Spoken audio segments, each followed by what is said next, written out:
Salut à tous, aujourd'hui on est parti pour le 1028e épisode de l'After Zap Image. On va débuter avec deux dates. La première, une date assez douloureuse, c'était déjà il y a 4 ans, jour pour jour.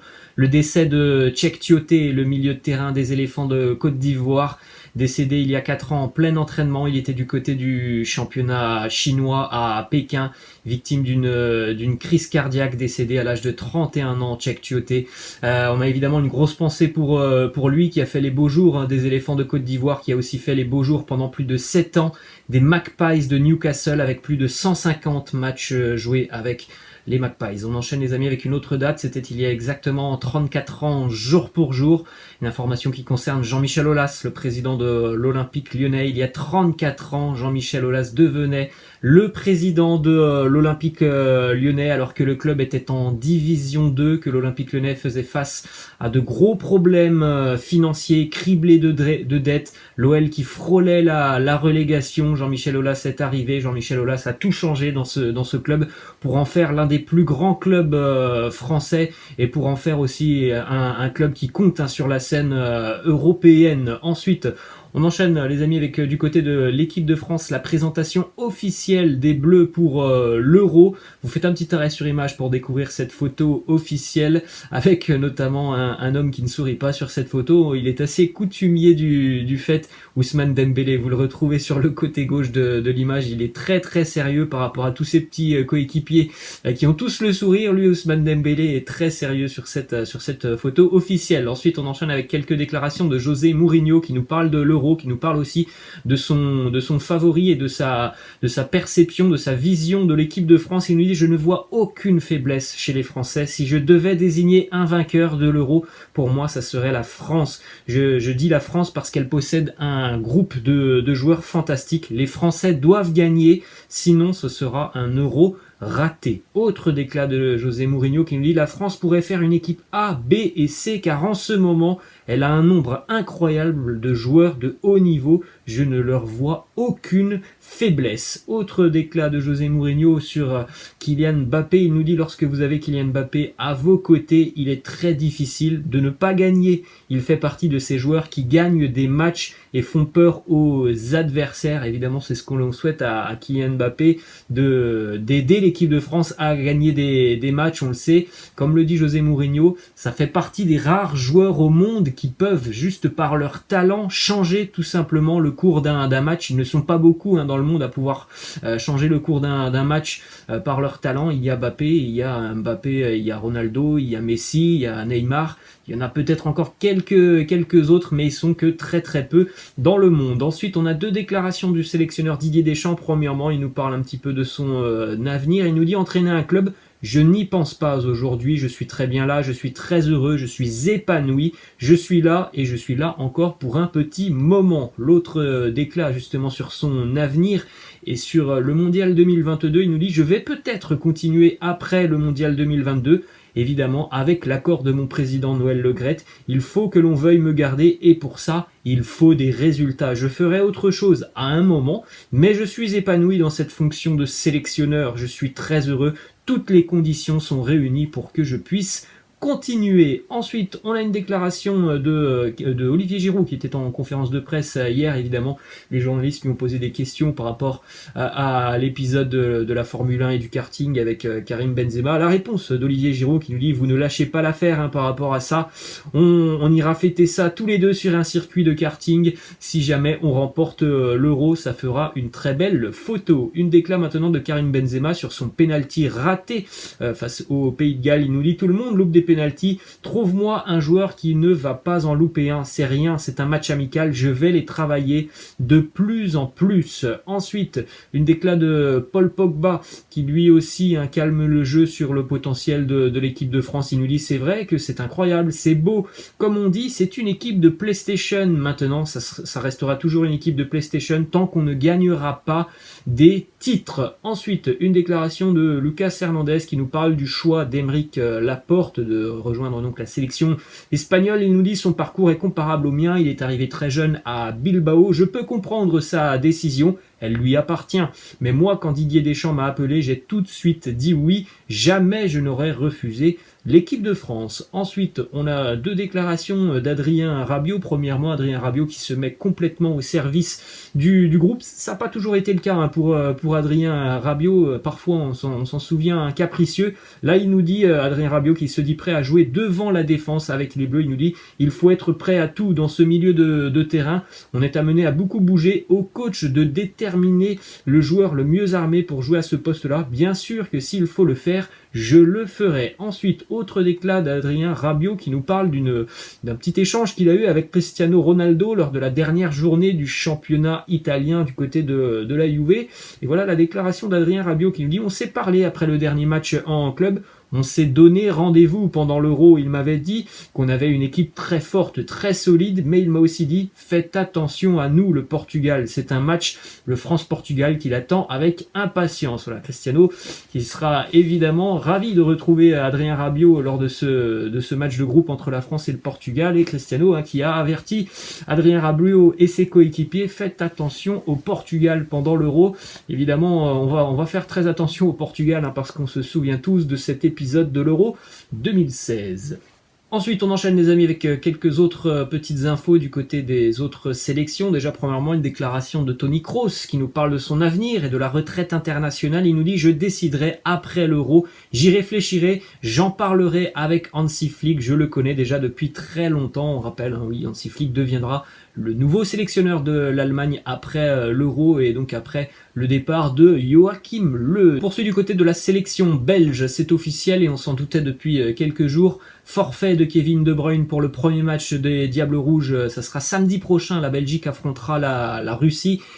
Kevin De Bruyne sorti sur blessure lors de la finale de la Champions League, il a subi une petite intervention chirurgicale en milieu de semaine, donc il ne sera pas apte pour le premier match du côté de la sélection belge. On espère le retour de Kevin De Bruyne pour pourquoi pas le deuxième match, même si du côté de la Belgique, on pense plutôt que ça sera un petit peu plus tard dans la compétition. Ensuite, une information aussi très inquiétante du côté des Pays-Bas. Hier, lors de la séance d'entraînement, Matthijs de Ligt a quitté l'entraînement en boitant et en se plaignant d'une douleur assez vive au niveau des adducteurs. Il va passer des examens complémentaires aujourd'hui pour connaître la gravité de sa blessure. Alors du côté de la presse néerlandaise, on évoque déjà un forfait hein, pour l'Euro de Matthijs de Ligt. On attendra évidemment aujourd'hui le diagnostic complet de cette blessure. Mais voilà, ça sent pas très très bon quand même pour Matthijs de Ligt. Direction l'Afrique maintenant avec quelques résultats hier en match amicaux. La victoire du Sénégal qui s'impose 3-1 face à la Zambie avec notamment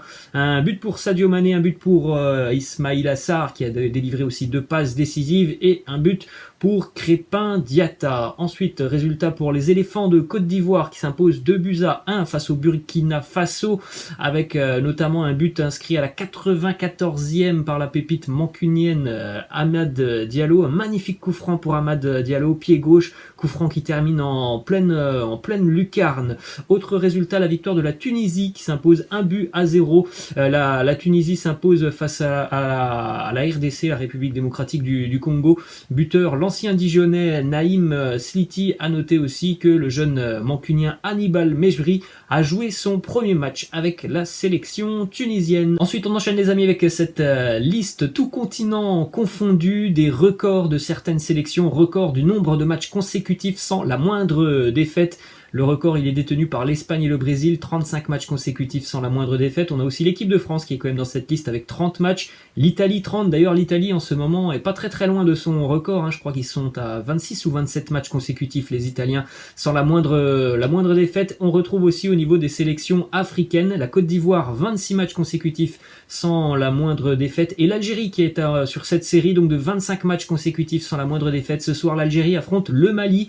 Et en cas de match de victoire ou de match nul, eh bien l'Algérie deviendra ex-aequo avec la Côte d'Ivoire, la sélection africaine avec la plus longue série de matchs sans défaite. Algérie-Mali ce soir, un match assez sympa à suivre hein, puisque le Mali est une équipe assez sérieuse. Les 14 derniers matchs de la sélection malienne, seulement 2 petites défaites. Direction la Ligue 1 maintenant, 2 infos. Déjà premièrement du côté de Marseille, l'accord a été trouvé entre l'OM et Flamengo pour le transfert de Gerson, le joueur ciblé par Jorge Sampaoli déjà depuis quelques quelques semaines. Le milieu de terrain de 24 ans va s'engager pour 5 ans avec l'Olympique de Marseille, une indemnité de transfert de 20 millions d'euros. C'est vraiment l'une des cibles du mercato de Jorge Sampaoli. C'était son souhait de voir arriver Gerson. Ensuite, information du côté de Bordeaux en ce qui concerne le rachat des Girondins de Bordeaux.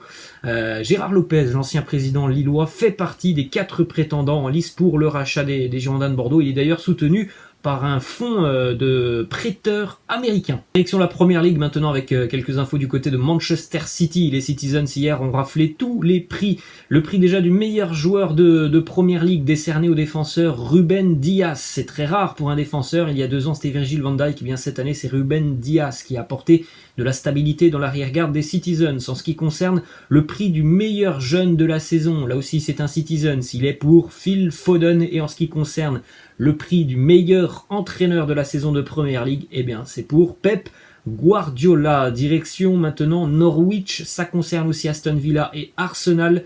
L'un des meilleurs joueurs de Championship cette année, Emiliano Buendia, l'Argentin de Norwich, auteur de 15 buts, 17 passes décisives. Il a évidemment grandement contribué au retour de Norwich en Première Ligue. Il va quitter les Canaries cet été. Il devrait s'engager du côté d'Aston Villa pour 35 millions d'euros. C'est une très mauvaise opération pour Arsenal qui déjà depuis quelques mois suivait le joueur. Les Gunners visiblement se sont fait passer devant à la dernière minute par Aston Villa. Ensuite, une information qui concerne Manchester United qui a repris contact avec l'entourage de Jadon Sancho. Les 2 parties seraient à la recherche d'un accord contractuel du côté du Borussia Dortmund. On ne vendra pas à moins d'une offre de 90 à 95 millions d'euros. Une déclaration assez sympa de Riyad Mahrez sur l'époque Leicester avec N'Golo Kanté. Il nous dit avec N'Golo, on était tout le temps ensemble, tous les jours. On allait manger ensemble, on jouait à la console, on faisait tout ensemble. Je me disais, il y a N'Golo derrière moi, je ne vais pas défendre, il est là, il va gérer. Je vais défendre le moins possible tant qu'il est derrière moi. Ensuite, direction Barcelone maintenant avec une info qui concerne Ansu Fati, blessé de longue date. Le ressenti d'Ansu Fati est plutôt bon, il est sur la bonne voie pour pouvoir faire partie de l'équipe pendant la pré-saison des Catalans qui débutera dans un petit mois maintenant. Ensuite, l'information dont on avait parlé hier, Jorginho Wijnaldum est tout proche de rejoindre le Paris Saint-Germain. Le salaire proposé du côté de Paris est 2 fois supérieur à ce que lui propose le FC Barcelone. Mauricio Pochettino a appelé le joueur. Si le Barça n'augmente pas son offre, il devrait rejoindre le Paris Saint-Germain.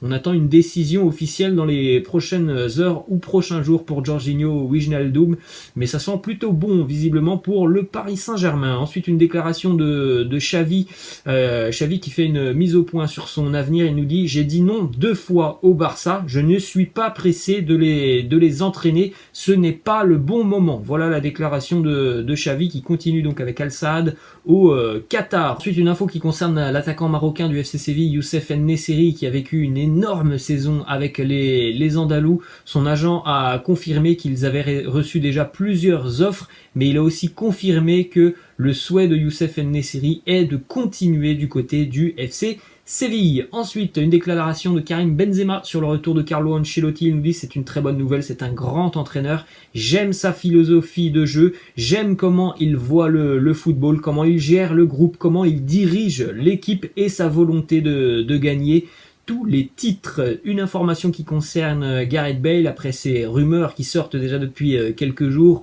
rumeurs qui annonçaient une fin de carrière pour Gareth Bale après l'Euro. Voilà la déclaration de son agent Jonathan Barnett qui ne mâche pas ses mots. En général, Jonathan Barnett qui nous dit: c'est n'importe quoi, ne croyez pas tout ce que vous entendez dans la presse. Ensuite, direction l'Italie maintenant avec Max Allegri de retour du côté de la Juve, le milieu de terrain turinois qui a posé problème cette année. Il n'a pas été à la hauteur des espérances. Max Allegri aimerait voir revenir du côté de Turin 2 joueurs qu'il a bien connus, Miralem Pjanic, et ça c'est quand même plutôt, on va dire, quelque chose de faisable, parce que l'avenir de Pjanic du côté de Barcelone il est plus qu'incertain, et Max Allegri pense aussi au retour de Paul Pogba. Bon là, ça sera certainement beaucoup plus compliqué que pour le dossier Miralem Pjanic. Une information du côté de la Lazio de Rome avec la valse des entraîneurs, on le sait, du côté de la Serie A. Après le départ d'Inzaghi du côté de l'Inter, le nouvel entraîneur de la Lazio devrait être l'ancien entraîneur de la Juventus, Maurizio Sarri, qui devrait